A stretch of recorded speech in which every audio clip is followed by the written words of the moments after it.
اسلام میں ایسے بے شمار واقعات ہیں جس میں عقل انسانی ضرور یہ سوال پوچھتی ہے ایسا کیسے ہو سکتا ہے؟ کیا بات ہے، ہو بھی نوح کا بیٹا اور چھوڑ دے نوح کو، ایسا کیسے ہو سکتا ہے؟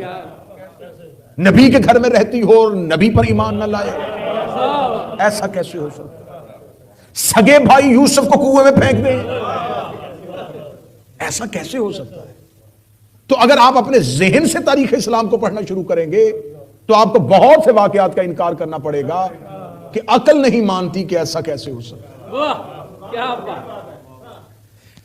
آج کی ابتدا صرف اسی ایک سوال کے نشان پہ ہے کہ عقل انسانی اور مسلمان کی عقل شہزادی کے حق کو صرف اس بات پہ قبول نہیں کر رہی، کیسے ہو سکتا ہے کہ نبی کے صحابی کے سامنے نبی کی بیٹی جائے اور آپ شیعوں کے مطابق وہ احترام نہ کرے، ایسا کیسے ہو سکتا ہے؟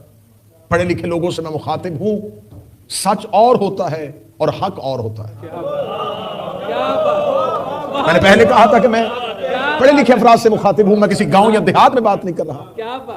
سچ اور ہوتا ہے، حق اور، ٹروتھ اور ہے، ریالٹی اور۔ بعض اوقات نظر آنے والا سچ حقیقت نہیں ہوتا،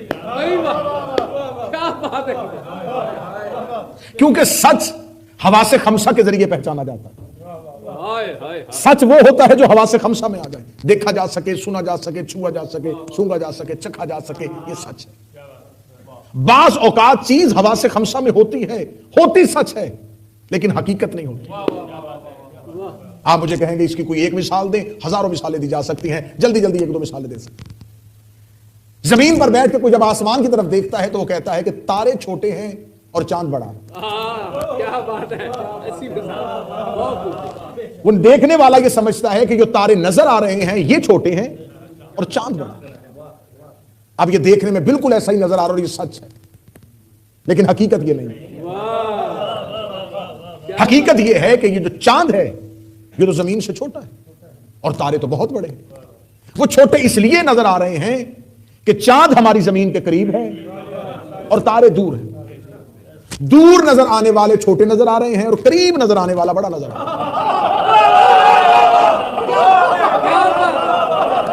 اتنی مشکل بات آپ نے اتنے اچھے طریقے سے وصول کی، ابھی تو میں نتیجے کے قریب آپ کو لے کے آنے لگا تھا۔ اس کا مطلب ہے اس مثال نے ہمیں بتا دیا کہ چیزوں کا حجم سماعتوں سے نہیں ہوتا، قربتوں سے ہوتا۔ آپ کسی شے کے چھوٹے یا بڑے پن کو اس کی سماعتوں یا بصارتوں کی وجہ سے نہیں، اس کی قربتوں کی وجہ سے دیکھتے ہیں۔